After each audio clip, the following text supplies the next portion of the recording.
മനുഷ്യരുടെ കൂട്ടത്തിലെ ഏറ്റവും വലിയ വിജയം കൈവരിച്ച ആളുകളെ പരിചയപ്പെടുത്തുമ്പോൾ പരിശുദ്ധ ഖുർആൻ അവരുടെ ഒരു അടയാളമായി പറഞ്ഞത് അവർ അവരുടെ സമ്പത്തിൽ നിന്ന് സക്കാത്ത് കൊടുക്കുന്നവരായിരിക്കും എന്നുള്ളതാണ്. ഞാൻ നിങ്ങളോട് ഒരു ചോദ്യം ചോദിക്കട്ടെ. 1,00,000 രൂപയുള്ള ഒരാളും 1 രൂപയുള്ള ഒരാളും അള്ളാഹുവിൻ്റെ മുമ്പിൽ ഒരുപോലെയാണോ? ഒരിക്കലുമല്ല.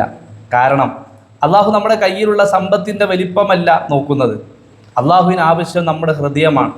ആ ഹൃദയത്തിൻ്റെ വിശാലതയും വലിപ്പവും ഒക്കെയാണ് അള്ളാഹു സുബ്ഹാനഹു വ തആല നോക്കുന്നത്. ഒരാൾക്ക് കോടികൾ ഉണ്ടായിട്ടും ഒന്നും നൽകുന്നില്ല, മറ്റൊരാൾക്ക് ആകെ 10 രൂപ മാത്രമേ ഉള്ളൂ.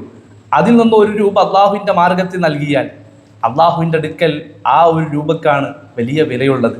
അതുകൊണ്ടാണ് ഖുർആൻ വിജയിച്ച വിശ്വാസികളുടെ ഗുണങ്ങൾ പറയുമ്പോൾ വല്ലദീനഹും ലിസ്സക്കാത്തി ഫാഇലൂൻ എന്ന് പറയാനുള്ള കാരണം, ഒരു വിശ്വാസി സമ്പത്ത് ശേഖരിക്കാൻ മാത്രം ജീവിക്കുന്നവനല്ല, മറ്റുള്ളവരുടെ അവകാശം തൻ്റെ സമ്പത്തിലുണ്ട് എന്ന് മനസ്സിലാക്കിക്കൊണ്ട് ജീവിക്കുന്നവനാണ്.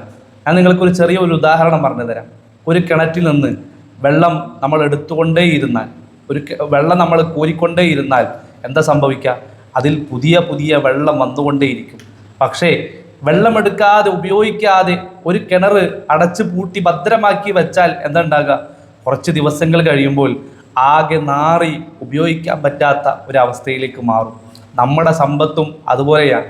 അള്ളാഹുവിൻ്റെ വഴിയിൽ ചെലവഴിക്കുമ്പോൾ അള്ളാഹു അതിൽ ബർക്കത്ത് നൽകും. ബർക്കത്ത് എന്നുള്ളത് വലിയ സംഭവമാണ് ജീവിതത്തിൽ. എല്ലാം അടച്ചു വെച്ചാൽ നമുക്ക് ബർക്കത്ത് നഷ്ടപ്പെടും. അതുകൊണ്ട് നമ്മളെല്ലാം ഓർക്കണം, സക്കാത്ത് നമ്മുടെ സമ്പത്തിനെ കുറയ്ക്കുന്നില്ല, നമ്മുടെ പിശുക്കിനെയാണ് സക്കാത്ത് കുറയ്ക്കുന്നത്. ദാനം ദരിദ്രനെ മാത്രം സഹായിക്കുവാനുള്ളതല്ല, അത് നമ്മുടെ ഹൃദയത്തെയും നമ്മുടെ സമ്പത്തിനെയും ഒക്കെ ശുദ്ധീകരിക്കാനാണ്. അതുകൊണ്ടാണ് അള്ളാഹു വിജയിച്ച വിശ്വാസികളുടെ പട്ടികയിൽ സക്കാത്ത് ചെയ്യുന്നവരെ പ്രത്യേകം ഉൾപ്പെടുത്തിയത്.